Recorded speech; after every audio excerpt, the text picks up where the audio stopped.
dernière CAN, vous avez été éliminé au premier tour. Tout le monde a crié au scandale, c'était un coup de théâtre. L'Algérie favori au premier tour. Cette année, à la CAN qui suit, l'Algérie fait 2 matchs nuls avec le même coach. Alors Djamel Belmadi, est-ce que votre langage passe? Pourquoi un tel favori a beaucoup de couacs en début de compétition et joue sa survie au dernier match, c'est-à-dire demain en phase de poule? Un peu comme la Côte d'Ivoire. Euh, donc avec beaucoup de... Ouais. Donc il y a beaucoup d'équipes aujourd'hui. Il y a, je crois, Sénégal et le Cap-Vert, voilà, qui sont qualifiés. Donc sur 24 équipes, c'est ça, 24 équipes.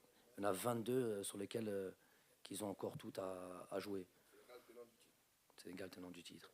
Donc on était aussi tenant du titre, on est sorti au premier tour. Le football est ainsi fait. Les équipes progressent, les équipes travaillent, il y a de la qualité partout. Les équipes n'ont pas peur de jouer, n'ont pas peur des, entre guillemets, des noms, tout ce que vous voulez, des statuts d'équipe, des favoris dont j'ai jamais. Voilà, on est favori des fois de facto. T'es champion d'Afrique, t'es favori, c'est de facto. Mais jamais trop aimé ces termes-là. J'ai suffisamment. Vous savez, le sport de haut niveau vous rend humble. Le football vous rend humble. Nous, si on s'est fait éliminer au premier tour de la dernière CAN, comme vous dites, c'est pas par manque justement d'humilité. Si on manquait d'humilité entre 2019 et notre première défaite, il a fallu attendre janvier 2022. Donc ça veut dire qu'il y a eu une constance dans nos résultats. Il y a eu une équipe qui a toujours voulu briller et continuer à progresser. Il s'avère qu'il faut chuter un jour. La compétition telle qu'elle est aujourd'hui, pour revenir à notre CAN, c'est pas le meilleur début. On aurait voulu des deuxième matchs être qualifiés. On est dans la même situation que 22 équipes. Voilà, mais on reste confiant sur cette qualification et pourquoi pas même finir premier de ce groupe-là. Et l'analyse de l'arbitrage de côté et de se focus, de se concentrer sur le match, les contenus des matchs, les performances. Mais c'est vrai que quand on a des décisions importantes qui changent le résultat d'un match et de la situation, même dans la compétition, on est obligé d'être attentif à ça. Donc, par exemple, on a concédé 3 buts dans cette compétition. Un contre l'Angola, 2 contre le Burkina. Les 3 buts ont été vérifiés à la VAR. Au moins 2 d'entre eux, à savoir le penalty sur Caboret contre le Burkina et le hors-jeu ont dû être vérifiés à la VAR. Parce qu'à l'œil nu, la première décision de l'arbitre, en tout cas de touche, sur le but par exemple de Konaté, c'est qu'il est hors-jeu. Donc après vérification, et on peut rien reprocher à l'arbitre parce que effectivement il était en jeu de ça. Donc ça, à l'œil nu, on ne peut pas le voir. Donc s'il n'y avait pas la VAR dans le passé, ça c'est but, ça c'est hors jeu et puis personne n'en parle. Donc il faut la VAR pour ça. Donc je suis pour la VAR. Ils ont eu raison d'aller vérifier et ils ont eu raison d'accorder ce but-là au Burkina.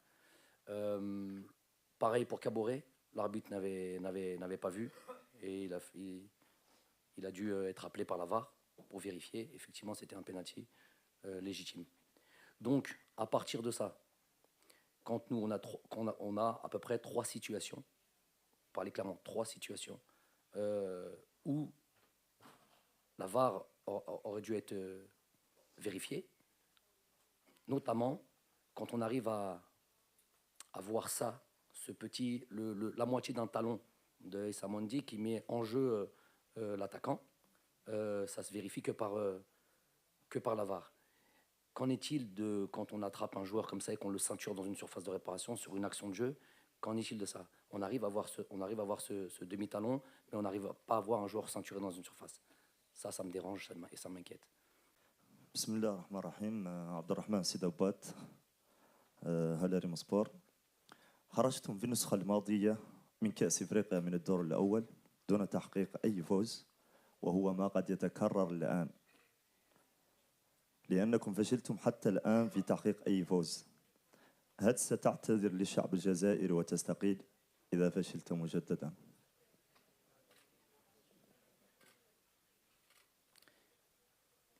ان شاء الله بكره الفوز.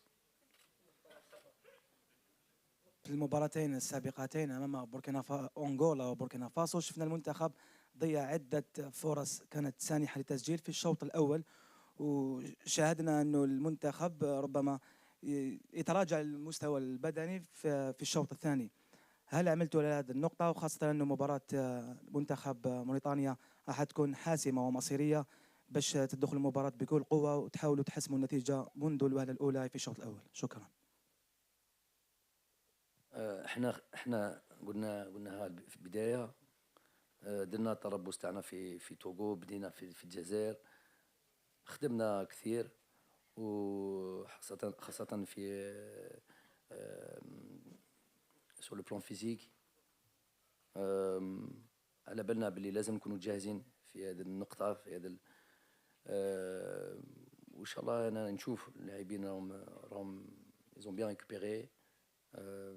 كل مجموعة راهي واجدة، دونك ان شاء الله ندخلوا كل احترام الفريق تاع موريتانيا اكيد، ولكن بالثقة على نفسنا.